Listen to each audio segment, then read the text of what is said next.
on va visiter deux quartiers emblématiques de Tokyo, Harajuku et Shibuya.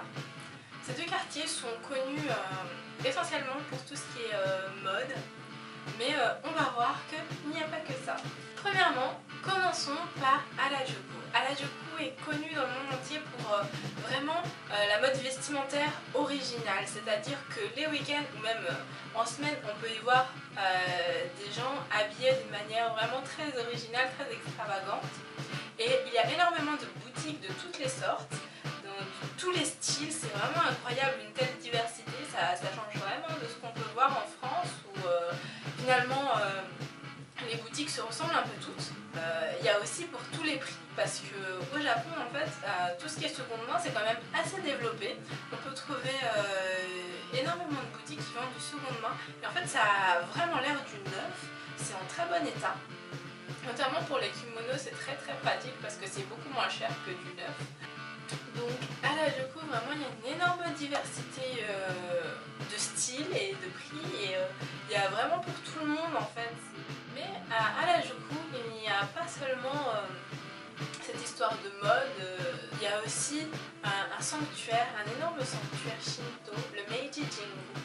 Donc c'est absolument incroyable. Quand on est dedans, on a vraiment l'impression d'être au milieu de la forêt alors qu'on est en plein milieu de Tokyo. On a l'impression que le monde n'existe plus quand on est en plein milieu du Meiji Jingu. Donc là vous allez voir directement les vidéos que j'ai prises du Meiji Jingu et je vous explique un peu plus en détail l'histoire de ce sanctuaire dans les vidéos suivantes.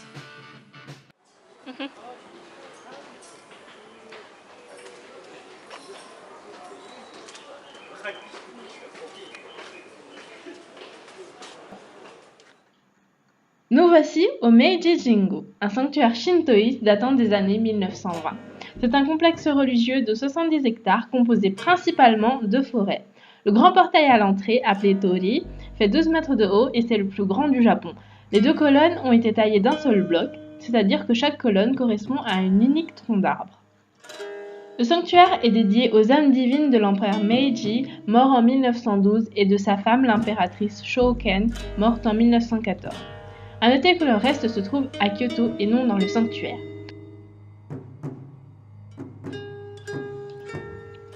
Sur le chemin menant au sanctuaire, on peut observer des rangées de bidons de saké. Ce sont des dons de brasseurs de saké japonais destinés aux âmes de l'empereur et de l'impératrice. Les religieux du temple bénissent les barils pour que les donateurs connaissent toujours la prospérité. Mais en face de ces barils de saké, il y a aussi des tonneaux de vin, et pas n'importe lesquels, des grands crus de Bourgogne. En effet, l'empereur Meiji était assez ouvert sur la culture occidentale et appréciait particulièrement le vin.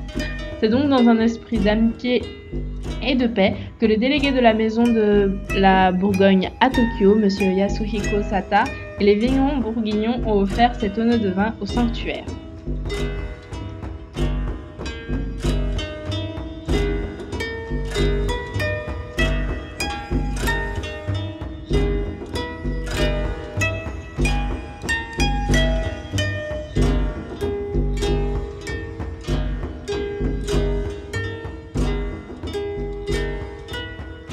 Nous voici au temple.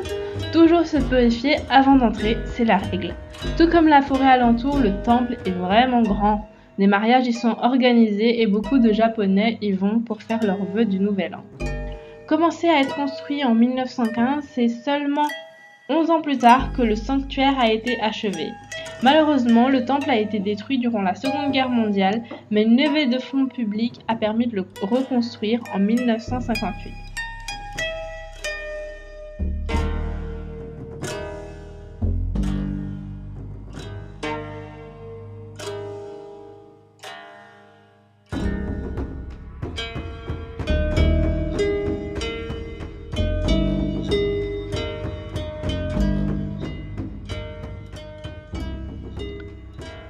J'adore vraiment le Meiji Jingu.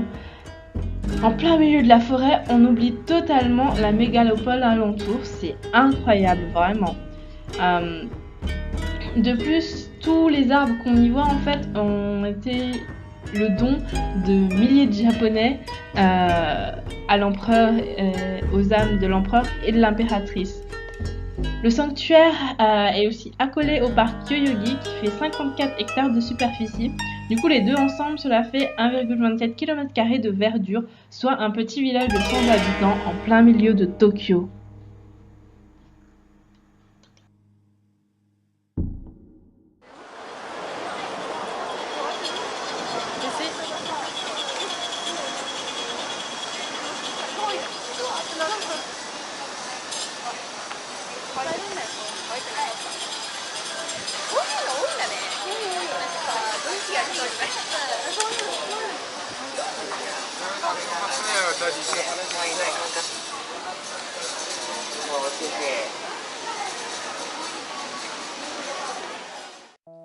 Maintenant passons à Shibuya. Shibuya c'est connu pour être le quartier tendance, on va dire.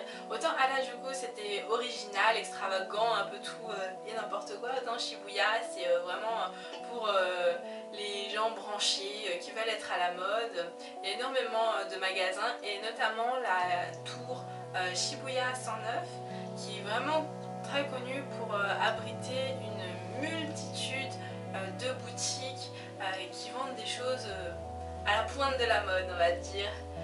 Et à Shibuya, il y a aussi donc le Shibuya Crossing, le passage piéton le plus emprunté au monde.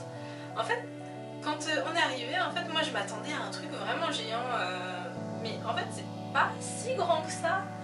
Mais en fait, c'est quand on le voit de dessus, en fait, depuis Shibuya, de la tour Shibuya 109, on voit en fait que c'est grand, mais quand on y est, on n'a pas l'impression que c'est si grand que ça. Donc Shibuya, c'est un quartier vraiment très actif. Il y a beaucoup de monde, n'importe quelle heure. Donc je vous laisse voir en vidéo là les petites vidéos de Shibuya.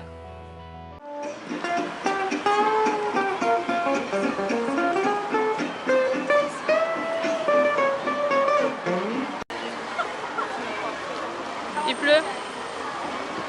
J'ai reçu une goutte, une énorme goutte.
Donc voilà notre petit tour de tout ce qui est mode et vestimentaire à Tokyo.